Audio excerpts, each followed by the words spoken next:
On.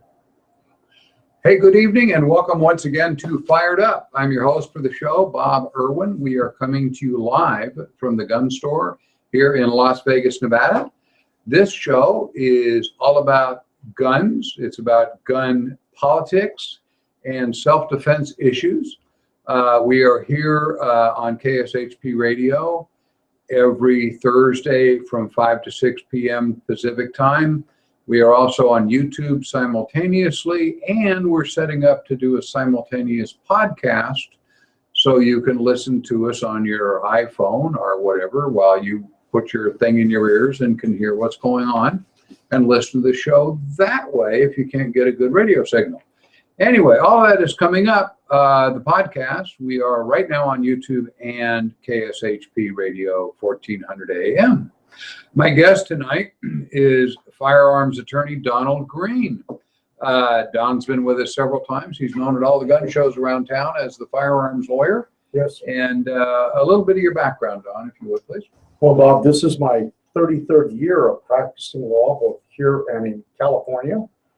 Emphasis is criminal defense, firearms, business litigation, consultation to federal firearms licensees, consultation to prospective firearms owners, and if people have problems associated with firearms, either problems with background checks or problems with denials of their applications to get a firearm with the ATF 4473. There are a myriad of things which we do to try to help people legitimately try to get firearms. And Don, doing that type of practice, they're hard to find. When you have a problem with the background check and they won't give you the gun, a criminal defense attorney out of the yellow pages is going to have no idea what is going on or how to fix it or who to talk to.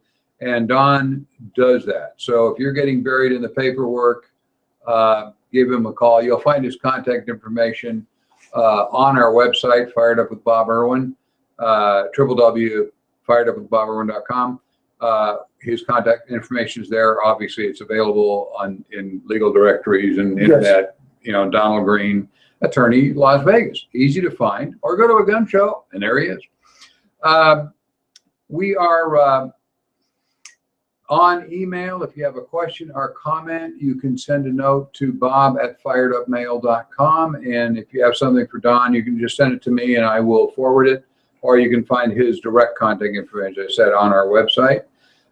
We do answer all inquiries that come in by email or text. The ones that seem to be lots of questions about it, we will usually feature on a subsequent show to straighten out the confusion.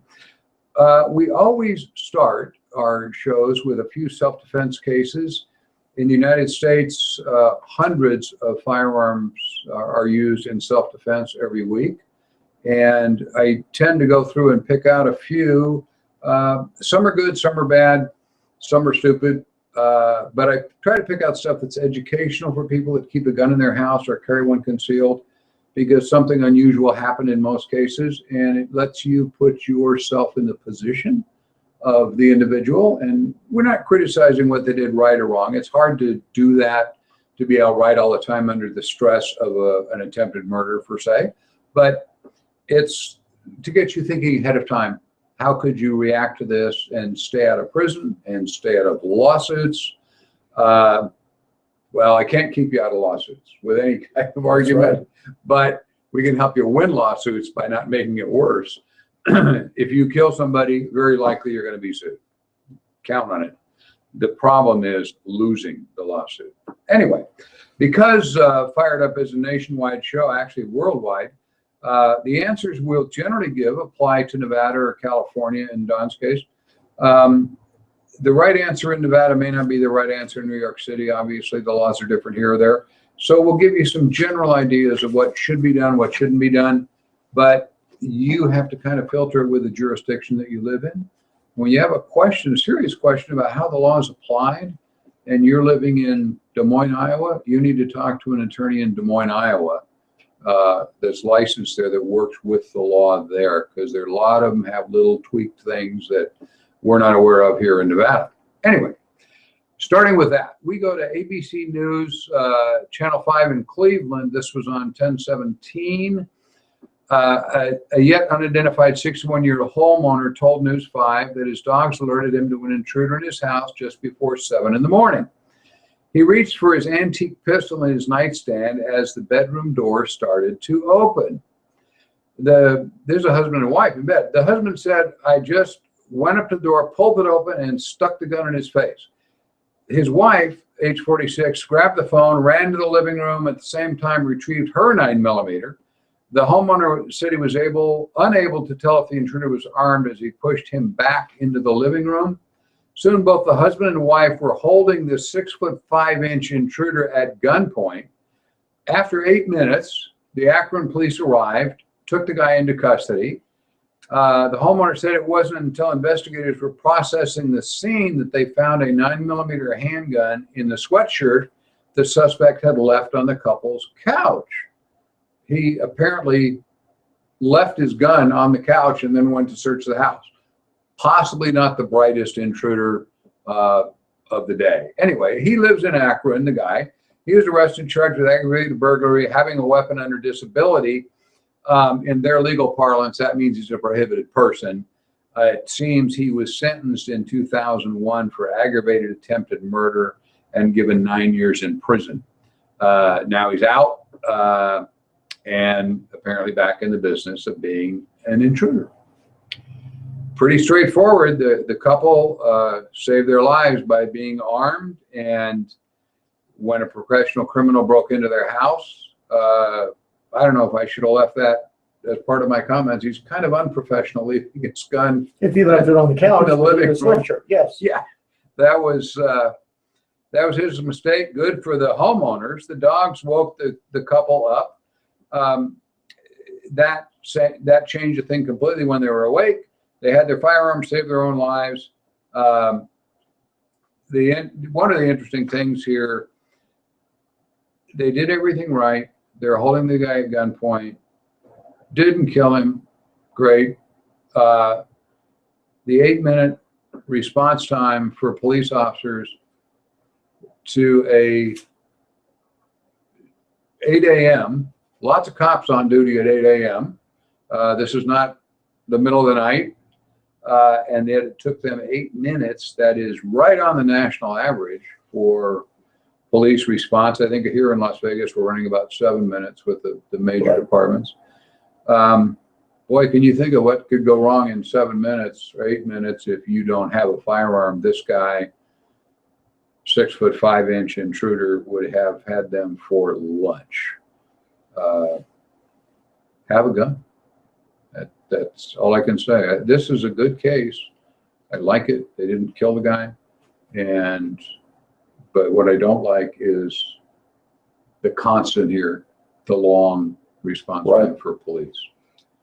It's that 8 minutes would seem like an eternity. Eternity, yeah. Yes. I mean, what if this guy's been combative? This couple is going to fight him off for 8 minutes?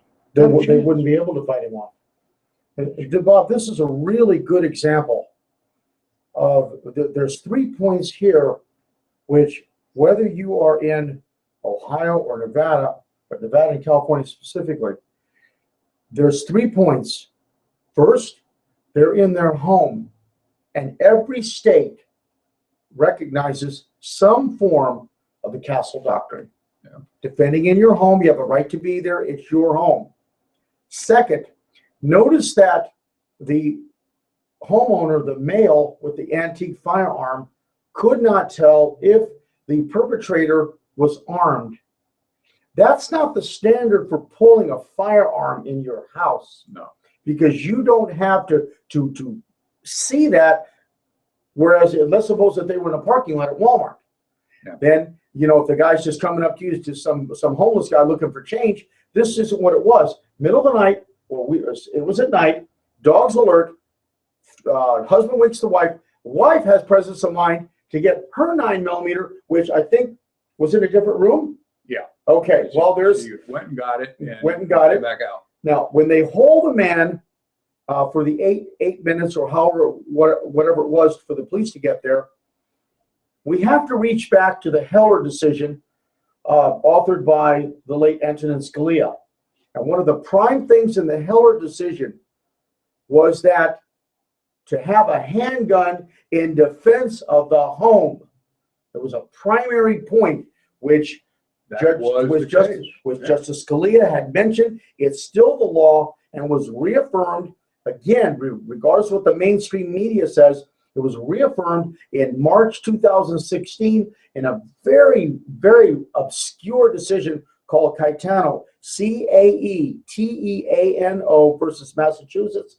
It was decided in March 2016, a per curiam, that is a unanimous decision of the U.S. Supreme Court, which reaffirmed the underlying principles of Heller, and then, of course, McDonald versus City of Chicago. Right. It's a good example. For all you gun nuts that are listening to this and picturing what's going on, his antique firearm was a Colt 1903 automatic pistol. Not as antique as you're visualizing. It wasn't a flintlock. So that was his choice. The wife had a more modern gun. Good for her. He probably has a more modern one now for home defense.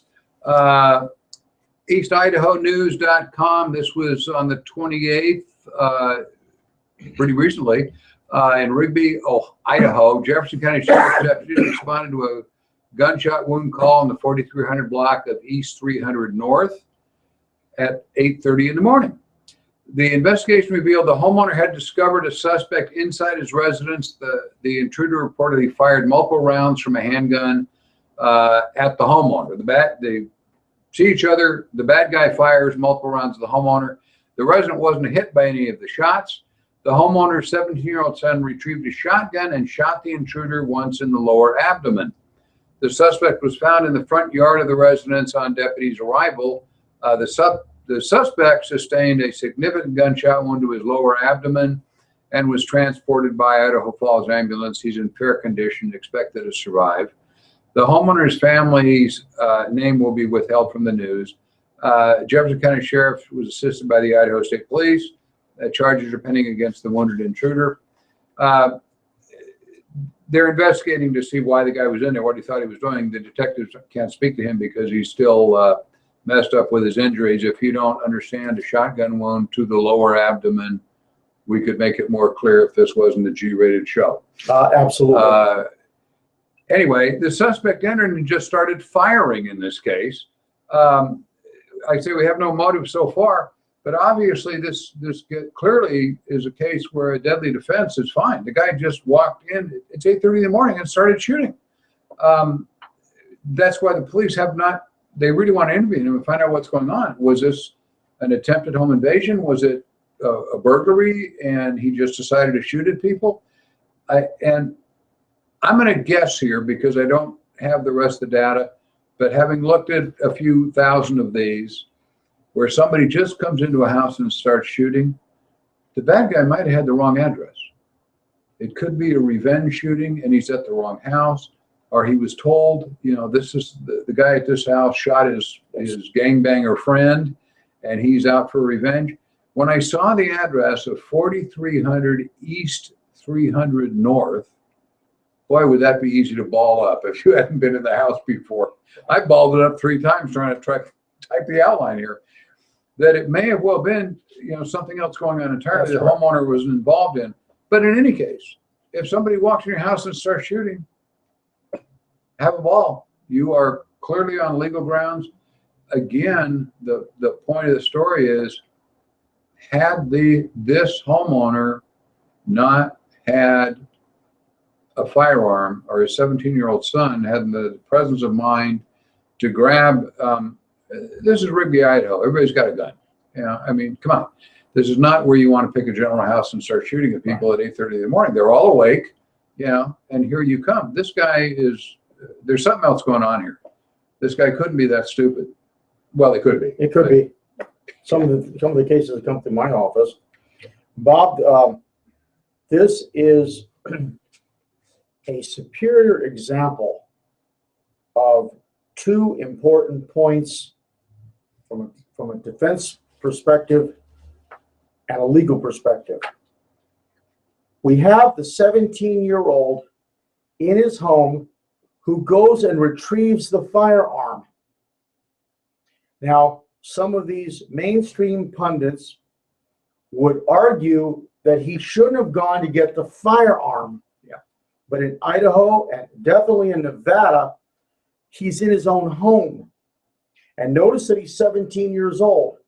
The law of self-defense does not discriminate on account of age. Right. Theoretically, what Don is talking about, theoretically, he's not old enough to have a long gun unless he's out hunting with his dad. Correct? In his possession, unsupervised. Yes. Well, Dad was busy ducking, so he couldn't really supervise, I Yes. guess. This is the kind of thing where you look at, did it violate the letter of some stupid law? Yes. This is why we have juries and judges, because Correct. nobody's going to look at this and say, oh, let's lock the kid up for grabbing Yes. a firearm. But opposite end is the law of self-defense does not discriminate on account of age.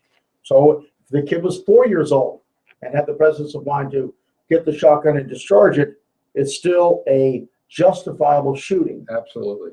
Glad he had the presence of mind. The gun store here in Las Vegas, we do offer free concealed carry permit classes. They are available on every Monday, every Wednesday, and every Saturday. The classes start at 9 a.m. promptly. You can sign up online for our classes. They go over a lot of this kind of stuff, what the rules of the road are to have a firearm. We strongly recommend training if you are going to carry, obviously. And we recommend training if you're going to have a gun in your house, just to learn what the rules of the road are. You can sign up online, thegunstorelasvegas.com, or call our number during business hours and we will get you set up. We normally run about 35 to 40 people in each class. We'll probably get you in if you just show up at the door at 8:45 in the morning. Renewals are half that time. That takes the first half of class. If you got to renew your permit, your Nevada permit, we can do that for you also. It runs it's the first half of the all-day class for concealed carry permits, which are, as I said, available. They're basically free. We have charges for the ammo and whatnot, but it's basically a free class. Oh, yeah. There's another moron. I got lots of morons today. Is this the chief of police? Yeah. Okay. WITN TV7 on the 29th, a few days ago. This is in Wayne County, North Carolina. The SBI is investigating a shooting by the police chief after a break-in on his property Thursday afternoon. WITN reported Wayne County deputies said they recalled the Sleepy Creek Road. Isn't that nice? Sleepy Creek Road, just outside of Dudley, North Carolina. It sounds very picturesque. Around 5:45 in the afternoon, late afternoon. The resident, who's the police chief of Wayne Community College, told responding deputies he encountered two men, one of whom was crawling out of a rear window of his residence. He told the deputies the first man ran away, and he managed to stop the second one, who started walking toward him. The chief was armed, said the second man had something in his hand. He relayed that he was then physically assaulted by the man in an apparent attempt to get his gun. The suspect attacked him to try and get the gun the sheriff had. A struggle ensued, the gun fired. The suspect then ran from the area. A short time later, a man arrived at Wayne Memorial Hospital with a gunshot wound. Duh. Two people came to the hospital with the man. The guy who was shot were also questioned. One was arrested and charged with felony breaking and entering. Apparently, he fessed up to the fact that he was with these guys. The other one may not have known a crime was being committed. Bad guys don't often do their homework and they don't read the paper. But breaking into a cop's house, there's about 100% probability there's an armed person there. 70% of the households are armed, depending on what state you're in. In Nevada, it's got to run around 90% or 85%. Anyway, the guy got himself shot. What are the odds that the guy in the house is going to fight back if it's a cop that lives in the house? Pretty good odds. 100%. 100%. We have no details of the wounded suspect's condition. Um, it would be, this could become controversial because the contact, nothing in here mentioned that the suspect was armed. He had something in his hand, may have been a cell phone or anything else, we don't know. But they struggled over the officer's gun. So tactically, a couple things here.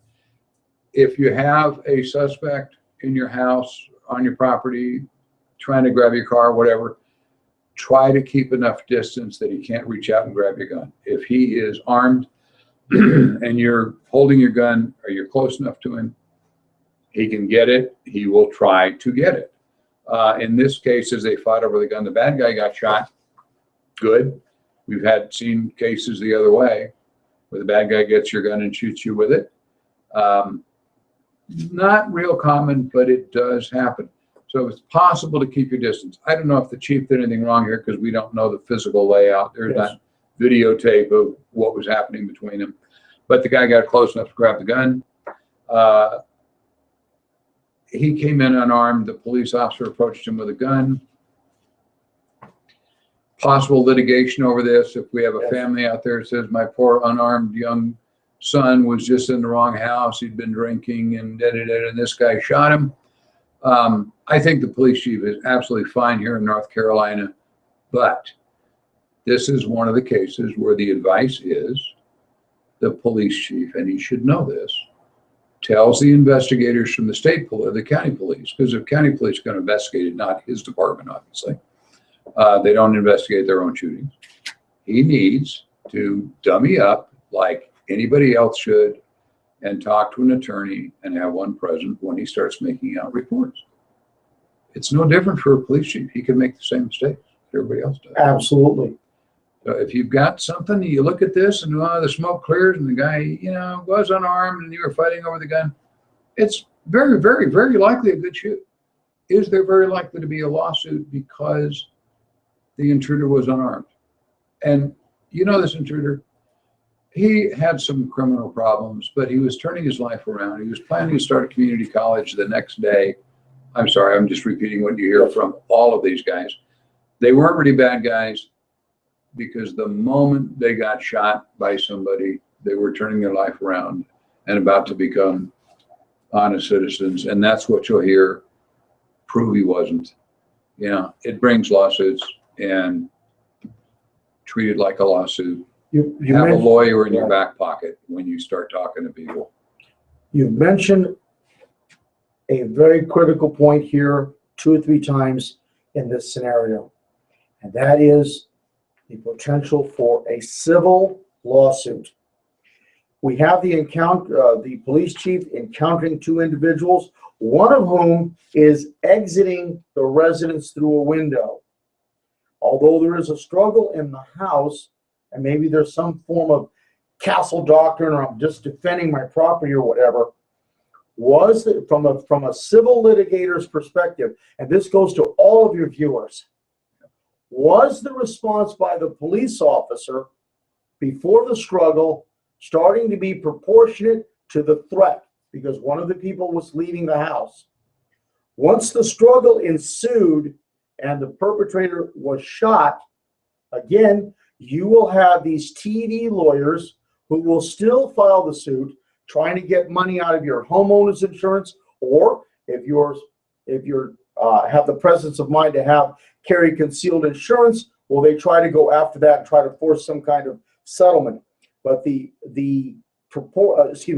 probability of a civil suit in this context is greater because we don't know if the perpetrators were armed, and one of the perpetrators, we don't know whether this was the one who was shot, was actually exiting the house through the window. Now we know and going out, he's coming in, it's a different story. But this is a clear example, once again, that we face each day. We carry the potential for a civil litigation, which requires a lower standard of proof to find you liable for the shooting. Exactly. If you remember the O.J. Simpson case, they didn't get him on the murder charge. They got him on the civil lawsuit. Yes, wrongful death. And the standard is lower virtually, well, it's lower everywhere. The standard is lower. The number of jurors that have to agree is lower. The rules of evidence are looser. There's all sorts of changes. And if somebody's dead, are their kin going to sue you? Yes. All of you watch television. Not right now because of all the political ads, but normally every other ad is a lawyer saying, did somebody hurt you today? Call me, no fee unless we win. The other guy gets a free lawyer. They'll take the case if there's any chance of getting a settlement. That's how they make their living. And trial lawyers of that type are not my favorite people. They have to exist. They keep the honest people honest. Yes. But you're looking at litigation over a shooting, even if it's a clean shooting. Talk to a lawyer before you start explaining to everybody and putting pictures of the dead guy on Facebook and so forth. We've had that happen. I don't know if you were here when I had that case. The guy took a picture of the dead guy, yes, with himself standing over it. Yes. Oh my God. Wait till that gets to the jury. Anyway, we're back here. Keep it to yourself. Don't brag. Hey, I got to kill a guy. The Daily Times, Salisbury, Maryland. This was carried by Delmar VA now.com. It's an offshoot of the Daily Times in Salisbury, Maryland. 1029, burglary call at 2:30 in the afternoon, October 27th. Delaware State Police were dispatched to a resident in the residence 12,000 block of Chipman's Pond Road. Upon their arrival, a 78-year-old resident explained he had just returned home, saw a black car in his driveway and damage to a window and some of his property that was in the house sitting outside. He entered the residence, seeing more property on the floor near the damaged window. Then he was startled by a male running through the house carrying some of his property, in addition to what was already stacked up inside and outside. He grabbed his 12-gauge shotgun and began searching for the suspect. Now, the guy ran by him carrying stuff. He didn't stop. He announced he was armed and began searching the house with his shotgun. Then he saw a man running through his yard toward the vehicle that was parked there to escape. Apparently, as the guy was getting into the car or the car was starting to leave, the resident fired at least one shot from his shotgun. The vehicle was located in the parking lot of Laurel Food Lion by officers from a nearby department. Those officers were able to locate the suspect hiding in the store. He was arrested without incident. He was turned over to state troopers at the scene and transported to the hospital where he's treated for a minor abrasion to his back that was apparently caused by the shotgun pellets. The 44-year-old suspect is charged with secondary burglary, possession of burglary tools, theft under $1,500 where the victim is 62 or older, and criminal mischief. They're holding him on $5,000 bond. And the resident so far has not been charged with anything. I don't think he will be. But that bond amount is the clue of what's going on here. He's a burglar. He broke into a house. He stole some stuff. There's nothing in here about threatening the homeowner with a gun. This homeowner didn't handle this very well. The first thing I want viewers to understand is this guy has my absolute respect. The guy is older than me by a ways. He's very courageous, and he's also lucky to be alive. He found an intruder with zero courage to fight with anybody, even a 78-year-old, which is great. Never, ever, never, ever enter your home when intruders are probably inside. Never search your home when intruders are likely inside your home. Get clear of the building, call the cops. You pay all these ridiculous taxes to compensate these state troopers, have them save your belongings. They have lots of training, backup, they have body armor, they have free lawyers. Ta-da. if there's time, allow them to be of service. That's what they're there for. As I said at the top, this guy is courageous. I admire him. 78-year-old who will go after these guys is marvelous.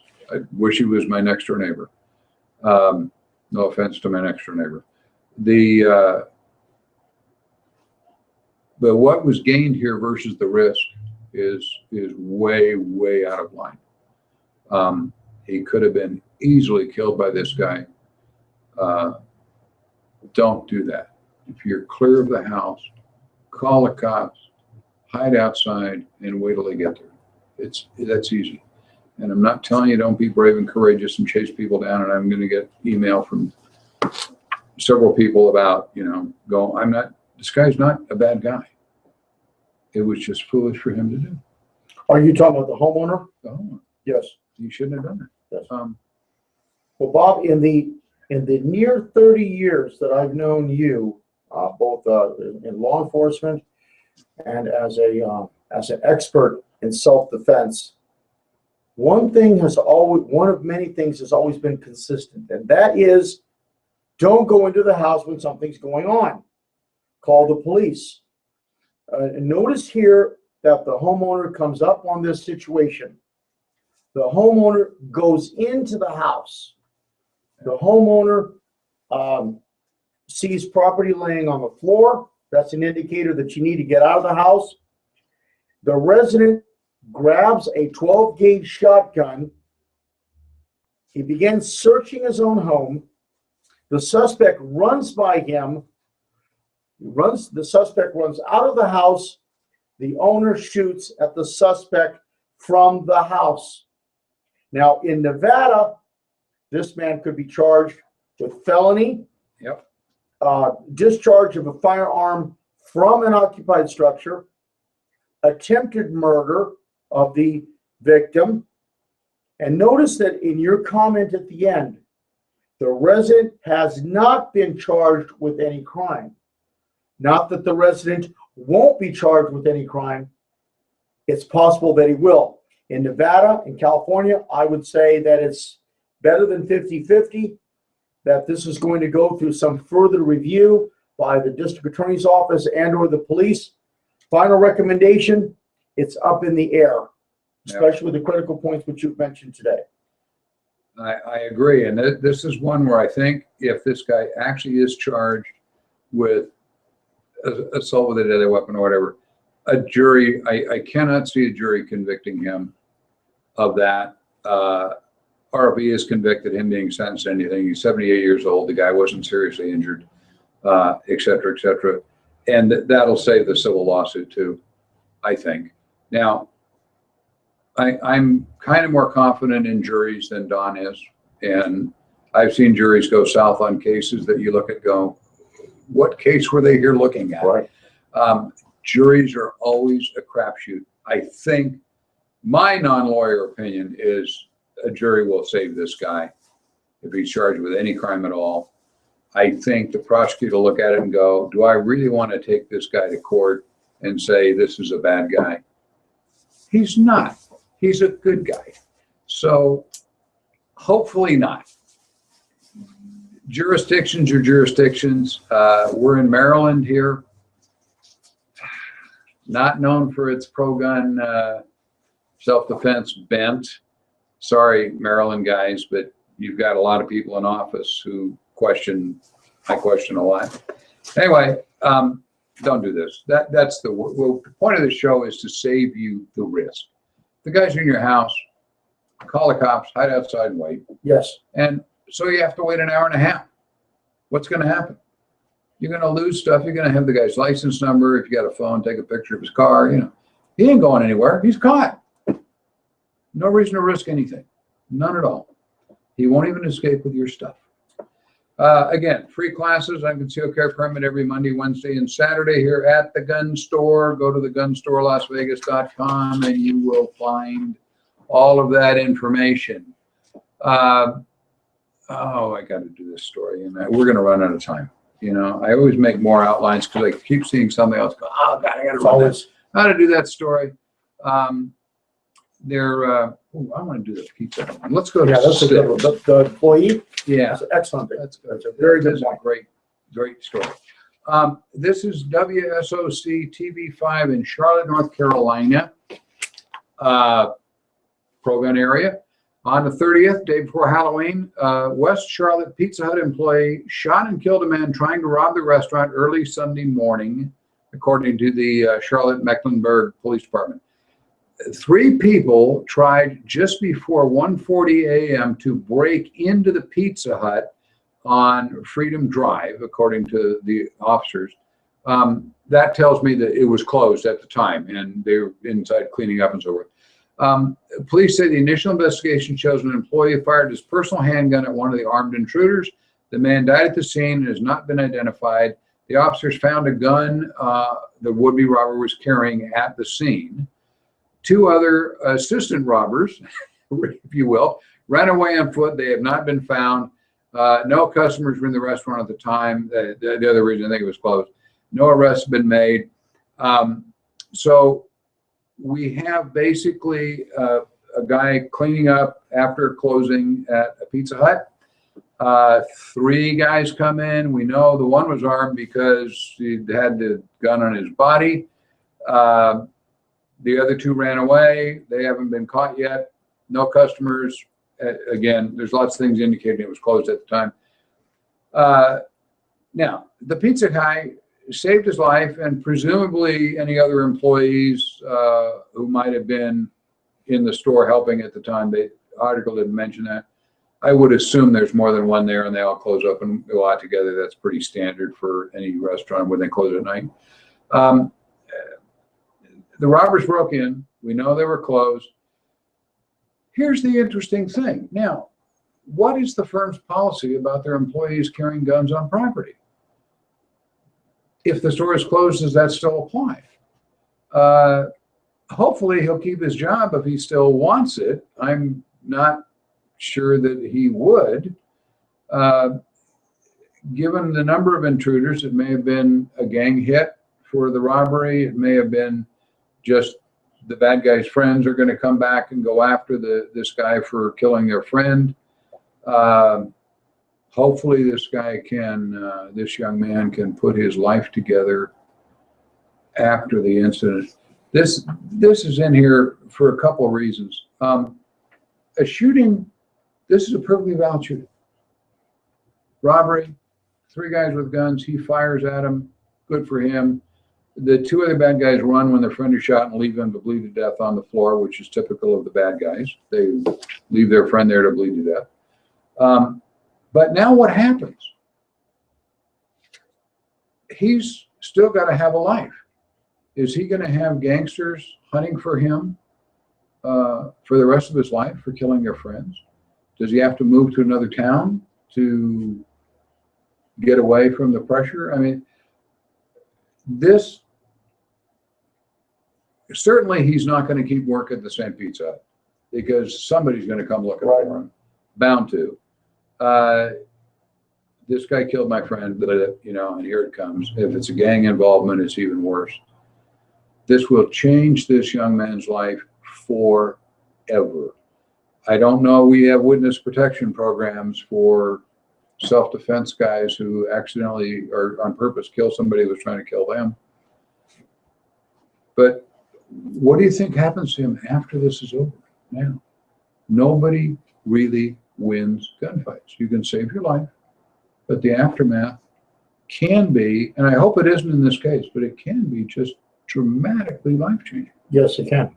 You've had clients, I know, that were right, and their life's ruined. Both criminally and civilly.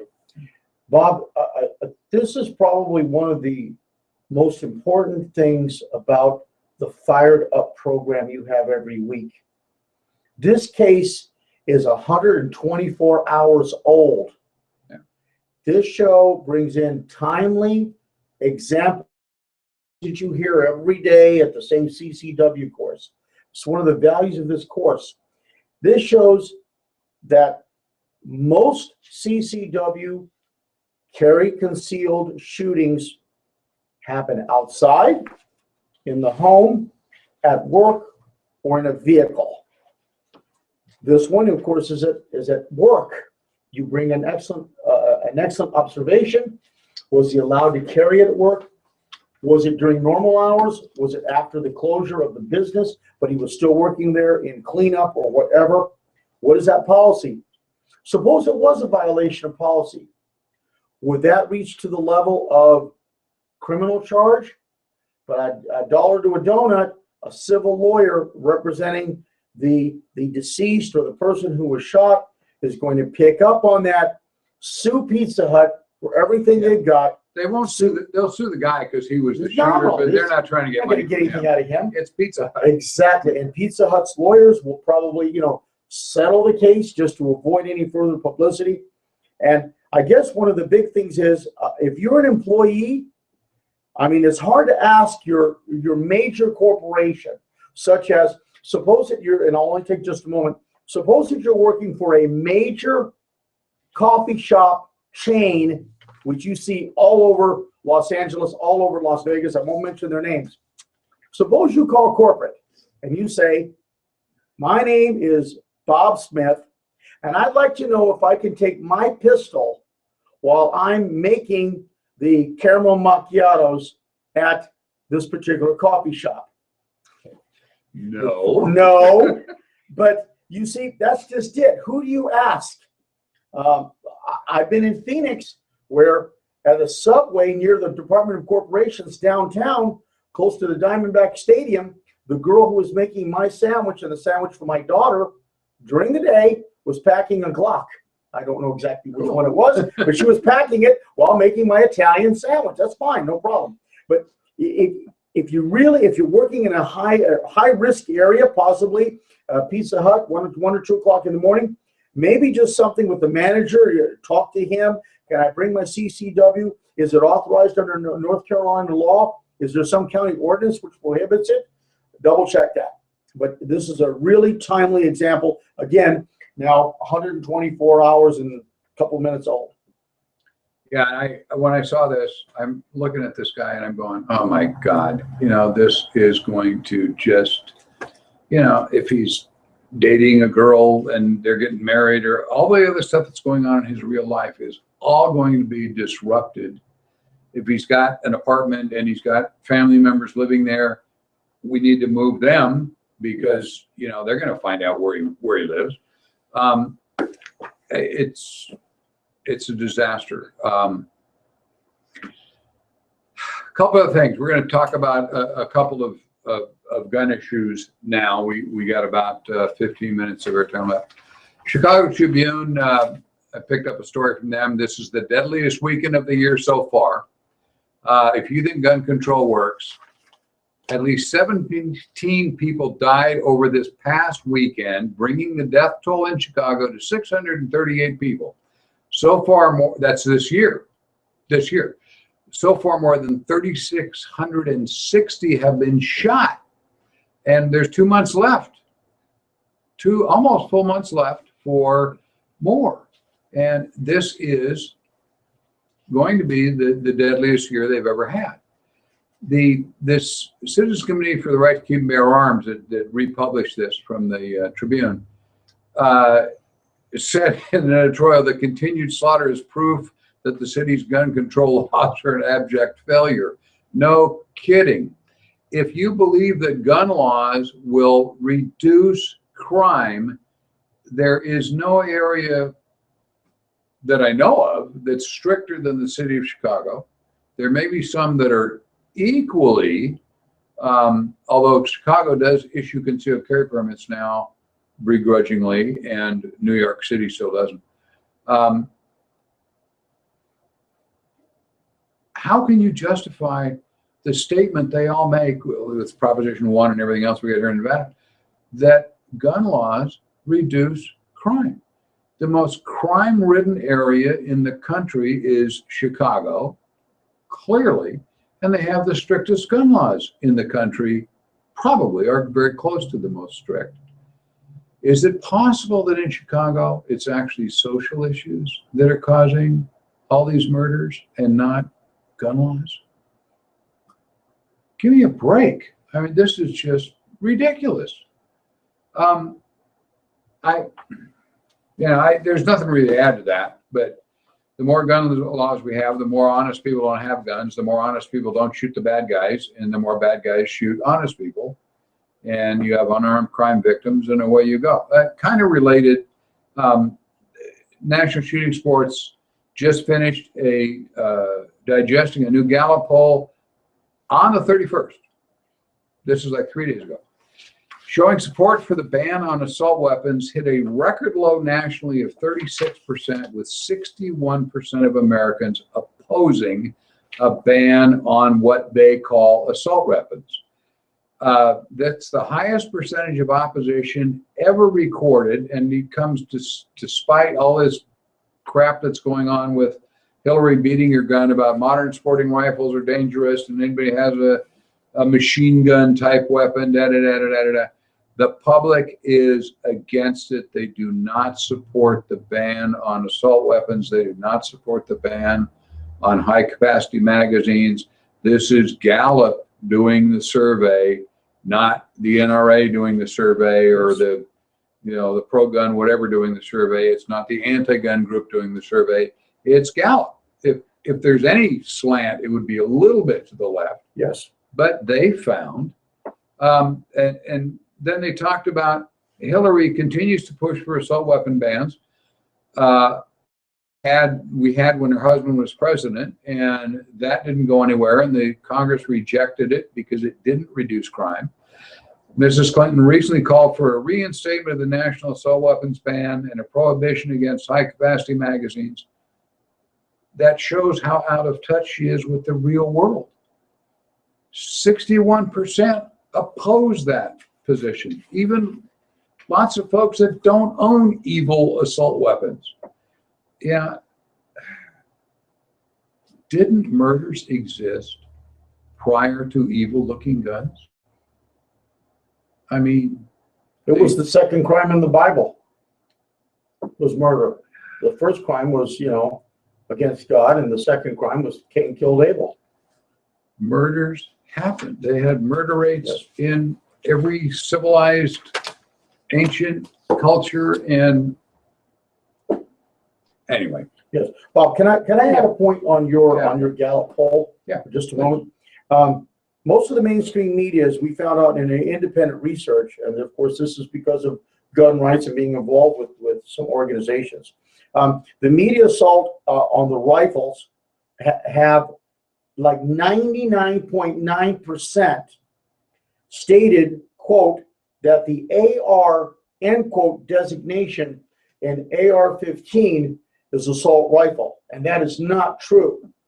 It was named Armalite rifle by its inventor in the late 50s, early 60s.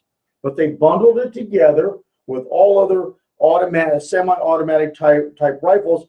Plus, as you pointed out, it's a Gallup poll. We don't know the demographics of the pooling of those people. To get back to your Chicago example just a moment ago, I did some independent research and found out that over 90% of the killings in Chicago, which could reach 900 to 1,000 this year, 90% were with handguns. Yeah. And almost all of those handguns were not legal.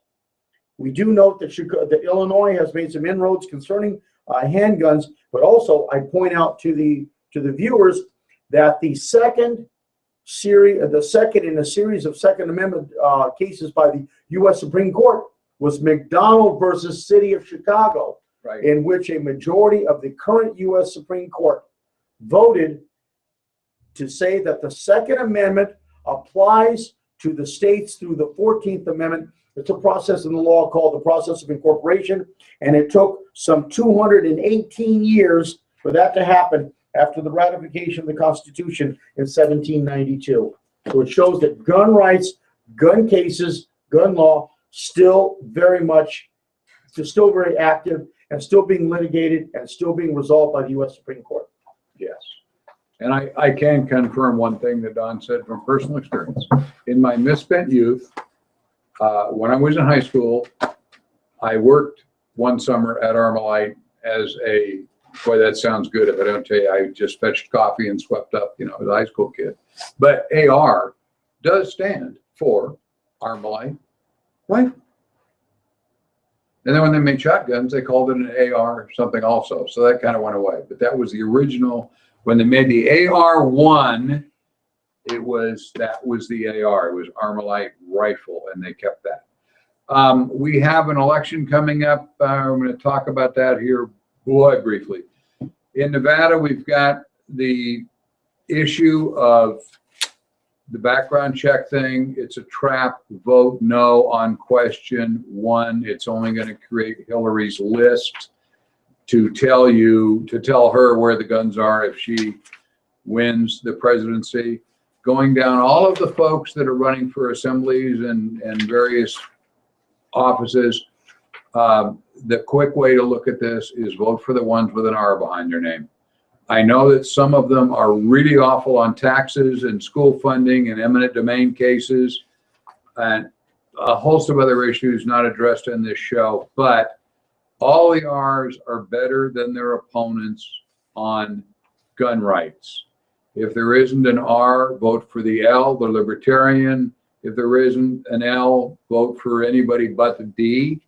All the Ds basically are on our ballot are not pro-gun. Presidential election, this also applies when I'm talking about vote for the R's, it applies to Congress and everything else. The presidential election, I'm encouraging everybody to vote against Hillary. She will destroy the Second Amendment, leave you vulnerable to street criminals.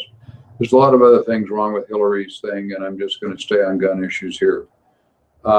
She's trying to avoid the Protection of Lawful Commerce and Firearms Act, which that act protects dealers from second-party lawsuits, and we need that to stay in business. If she finds some way to eliminate that act of Congress, the gun industry will be closed. Voting against Hillary means voting for Donald Trump. There are those of you who are going to argue that Donald Trump is goofy and whatever, and I agree. Says things he shouldn't say, get himself in all kinds of trouble. He is so far better on Hillary than Hillary on every issue there is. You need to vote for him. There's a trap here in voting for Gary Johnson, who is the Libertarian candidate. I know Gary, I met him a couple times over the years. Nice guy.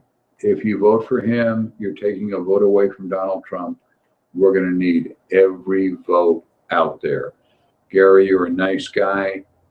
You could cause Hillary to win the election. You need to get out of the way. He won't. But don't vote for Johnson. Don't even think about it. Just vote for Trump. Mark the R's on your ballot. A couple of the judges, I'm going to put up a thing on our website that I don't really care for, but we will, the issues are the political people. We are getting close. So, Las Vegas Gun Show coming up November 19 and 20 at the Sports Center on Sunset. We will be there. We've got a Western Trail show November 26, 27 on Rancho at Santa Fe Station. Next week, when we're back, we'll have Maggie Mordaunt on the show. We spoke of her earlier. I believe we've sent out the invitation. I didn't hear back. Maggie's really busy. Thank you for watching us on YouTube, and we'll keep you posted on the upcoming podcast show, which I think will be very successful for us. So you can listen on all these devices and things that you have. You have a minute or so, Don. You want to go political on them now? As to the background checks, I wanted to advise all of the viewers in the state of Nevada. One thing that is not being put out in the Proposition 1, both for and against it, we already have background checks in Nevada.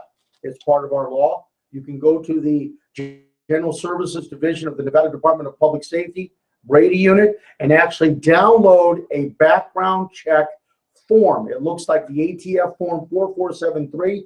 Its advantages, because we're a very independent state of Nevada, are as follows. Number one, it's voluntary. Number two, it's free. Yep. Number 3, if you really want to prevent someone from getting a firearm at a gun show from a private seller, the private background check is the way to go, because the private background check, you have to mail it in, notarized. It takes 5 to 10 days to get back. Whereas at a gun show with this convoluted way that you're going to go through private sellers, they may be able to get it through or have someone else do a what do they call it, a straw purchase. Right. So we already have it on our books. We don't need it. Thank you. We have straw purchases are the problem. We need to find a way to get through that. We pick off some of them as they come into the store and they don't know what kind of gun they want. They look at their cell phone and go, I want it's in your display case on the left side. That's a straw sale. We recognize that, and out they go. But of course, they go to somewhere else and don't make the same mistake. So they are a problem, and gangsters are getting guns. Predominantly, they buy them on the street from other gangsters that steal them from people. And it's a felony to do a straw sale. And ATF is enforcing that. When they find him, they are actually putting him in jail, and I admire ATF for doing that. They've got an impossible task with all these gangs and whatnot. Yes. I'm friends with a lot of ATF guys, and the people that are in ATF generally, not their government people that run ATF, the agents themselves are good Americans, and they're just trying to stop crime. That's why they got into being a federal agent. Absolutely. I have great deal of respect for the ATF agents and FBI. They're fine. Yes, And local I FBI. could spin you 100 stories, but we've only got about a minute and a half left, so I can't. And I won't. Don't you have a guest here who's formerly with ATF? I do not. Lenny Davis, that was here last week, Yes. is a former federal agent. Yes. And he spent part of the show talking about they just raised his medical. They doubled his medical cost this year, went from $500 a month to $1,100 a month, and they cut and they added a couple $1,000s to his deductible. And he Sounds says, like mine. I'm a retired federal agent, and they did that to me. God knows what they're doing to the rest of the people. But that's not an issue for the Fired Up Show. The issue of the Fired Up Show is protect your gun rights and vote for Donald Trump. Do it. It is crucial, and vote for the R's up and down the ballot. If there's no R, vote for the L. We got one good L on there that was a Republican that switched to Libertarian. Good guy, Mr. Moore. And I've interviewed most of them. They're fine. The gun issues are clear to them, as I say. And the tax issues, there's a few of them I'd like to slap. Right. We'll get there. That doesn't include you, Governor Sandoval, but it's close. How much time we got left now, young man? About a minute. So we can thank you for listening, and we'll be back next week with more of the same and an after-election tirade on where we are. I have a webinar the morning after the election, just before our next show, done by National Shooting Sports Foundation, which they're going to have some experts come into it. It's an online thing to give their opinions as where we're going, depending on who got what Senate seat and who is likely to get supported as the Supreme Court because of this, that, and the other thing, and which bills are likely now to pass Congress or not likely because of the changes. It's a setup thing to give us with a bunch of national attorneys and political specialists in the gun business to tell us what's ahead, depending on what the election results are for the gun industry. And so that we'll have some information to share next Thursday on where we're going. Hopefully all of this crap that Hillary Clinton is now being released on her is going to make everybody realize that she's not the person to run the United States. So hopefully it's going to be a really scary 5 or 6 days, folks. Yes, it is. We will be back at you in 7 days. Thanks for listening. Thank you, Bob.